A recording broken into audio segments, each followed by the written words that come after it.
The jungle breathes with malevolence. Every shadow conceals death. Every rustle promises violence.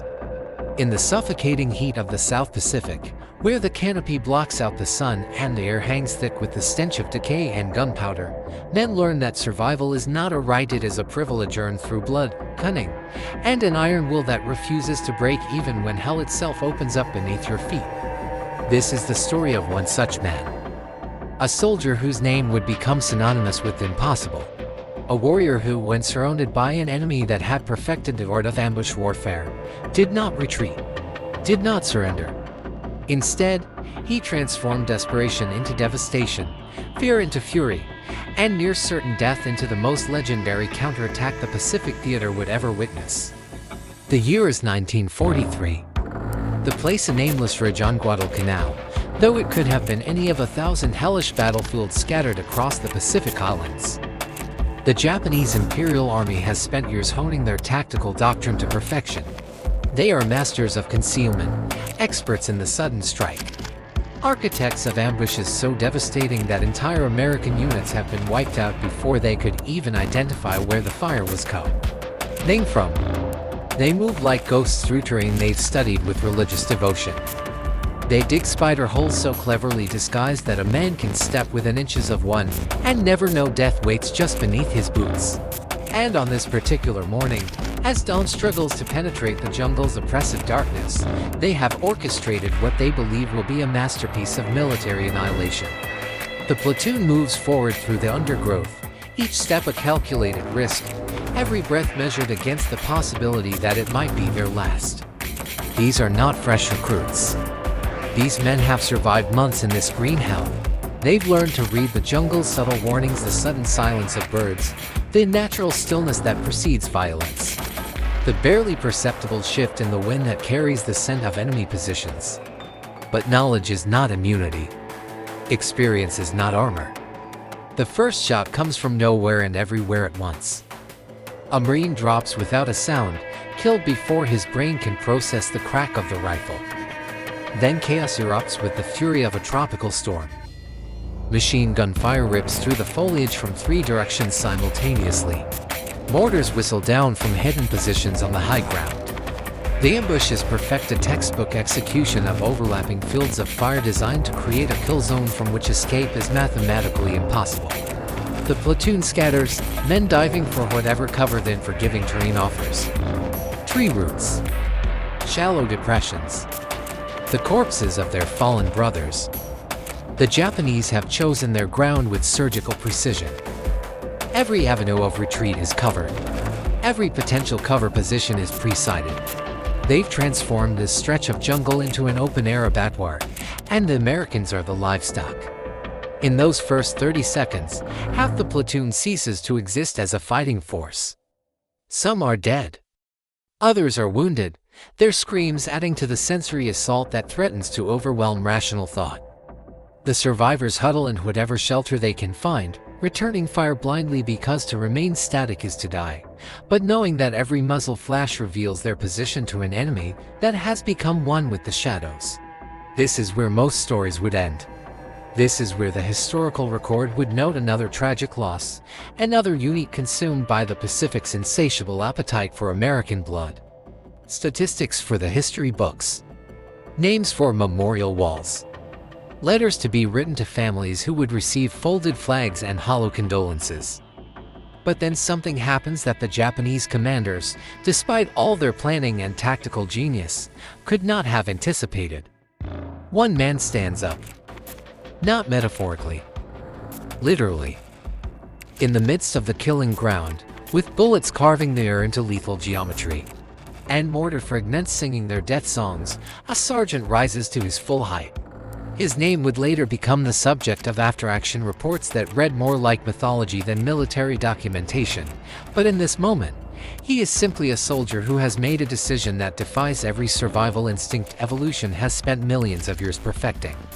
He has assessed the situation with a combat veteran's clarity. They are pinned. They are dying. And if they remain pinned, they will all die. The mathematics are simple and unforgiving. There is no cavalry coming. No air support that can navigate through the jungle canopy. No artillery that can strike close enough to their position without killing them in the process. There is only what they carry, what they know, and what they're willing to do. What happens next will be analyzed in military academies for decades to come, studied as a case study in aggressive defense, dissected for insights into combat psychology and the peculiar alchemy that transforms ordinary men into forces of nature. He moves toward the enemy, not away, toward. The audacity of it creates a moment of cognitive dissonance in the Japanese positions. They've planned for retreat, for suppression, for the slow work of finishing off trapped prey. They have not planned for this, for an American sergeant charging directly into their prepared positions with a rifle in one hand and a grenade in the other, his voice carrying above the chaos with orders that transform scattered survivors into a cohesive fighting force. The first Japanese position is a machine gun nest concealed in a natural depression, its crew operating with the confidence of men who believe themselves invulnerable. The sergeant covers the 30 yards of open ground in what seems like seconds. Though later testimony will be unable to agree on whether he was hit during the charge or if the bullets somehow conspire to miss him. He doesn't fire until he is close enough to see the expressions on the enemy soldiers' faces, surprise transforming into shock, transforming into fear. The grenade silences the machine gun. But that's just the beginning. Because in that moment, watching their leader do the impossible, something shifts in the surviving Marines. The paralysis of being ambushed, that primal terror that turns trained soldiers into victims, breaks like a fever. They move. Not in retreat, but in support of the assault their sergeant has initiated. The Japanese have made a critical error, though they won't live long enough to recognize it. They've positioned their forces to contain an enemy trying to escape. But this enemy isn't trying to escape. This enemy is attacking, and their positions are optimized for firing outward, not inward. Their overlapping fields of fire become meaningless when the battle comes to them, when American Marines are suddenly inside their perimeter, fighting with the desperate fury of men who understand that retreat is death and hesitation is suicide. The second position falls. Then the third. The sergeant moves like a force of nature through the Japanese lines, and where he goes, his Marines follow. They leapfrog forward, covering each other with suppressive fire, using the enemy's own fortifications against them. What began as a perfectly executed ambush has transformed into brutal close-quarters combat, where the advantages of preparation evaporate in the smoke and blood of point-blank engagements. The Japanese commander, watching his perfect trap become his unit's tomb, orders a counterattack. Fresh troops move forward, attempting to contain the breach, to restore the kill zone's integrity. But the Americans have momentum now, and momentum in combat is a currency more valuable than ammunition. The fighting reaches a crescendo of violence that defies description.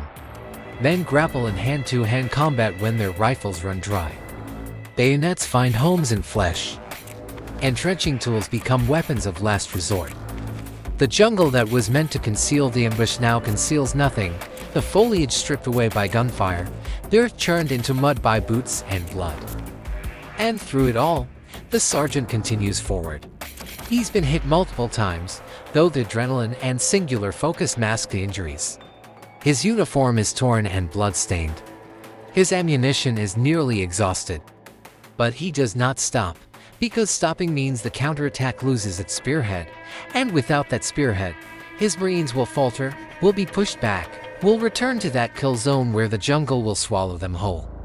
The Japanese break. It happens suddenly, without order or announcement. One moment they're fighting with the fanatical determination for which they're infamous, and the next they're withdrawing. Abandoning positions they spent days preparing, leaving behind weapons and wounded, and the dead who will never return home. The Americans secure the ridge. The ambush site that was meant to be their graveyard becomes instead a testament to the impossible, to what happens when desperation meets determination. When tactical disaster is answered not with acceptance but with aggressive, almost suicidal counterattack. The casualty reports tell a story that seems impossible when written in cold military documentation. The Japanese unit, larger, better positioned, with every tactical advantage, suffers catastrophic losses. The American platoon, ambushed and nearly destroyed in the opening minutes of the engagement, survives largely intact, with casualties far lower than any reasonable analysis would predict. But numbers don't capture the truth of what happened on that nameless ridge. They don't convey the psychological impact, the way word of the counterattack spreads through both armies like wildfire. The Americans draw strength from it, proof that even the most perfect ambush can be overcome, that Japanese tactical superiority is not absolute, that aggression and courage can triumph over preparation and position. And the Japanese? They learn fear. For the rest of the campaign, when setting ambushes against this particular American unit, they calculate differently. They add extra positions. They assign more troops.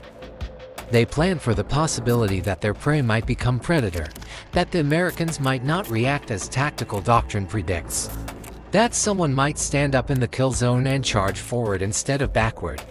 The sergeant survives the war, his body carrying the scars of that counterattack and dozens of other engagements. He receives medals, commendations, recognition from a grateful nation. But those who fought beside him say he never spoke much about that day. Perhaps because words are inadequate to capture what it means to look into the face of certain death and choose to attack it rather than flee from it. Military historians would later classify his actions as an example of violent counter-ambush tactics using aggression to disrupt enemy timing and cohesion, forcing them to react rather than execute their plan. It would become doctrine, taught to future generations of soldiers facing similar circumstances. But doctrine doesn't capture the human element. It does indeed explain how one man's refusal to accept the inevitable transformed not just his fate, but the fate of everyone around him. How leadership in its purest form isn't about rank or authority, but about being willing to stand when everyone else is down, to move forward when every instinct screams to go back. The jungle still breathes with malevolence. The shadows still conceal death. But somewhere in the historical record, preserved in after-action reports and aging veterans' memories, there exists the story of the day when an ambush became a counterattack, when the hunted became the hunter, and when one man's response to impossible odds became the stuff of legend. This is how heroes are made. Not through invincibility, but through the willingness to be vulnerable and attack anyway. Not through fearlessness, but through the ability to act despite overwhelming fear.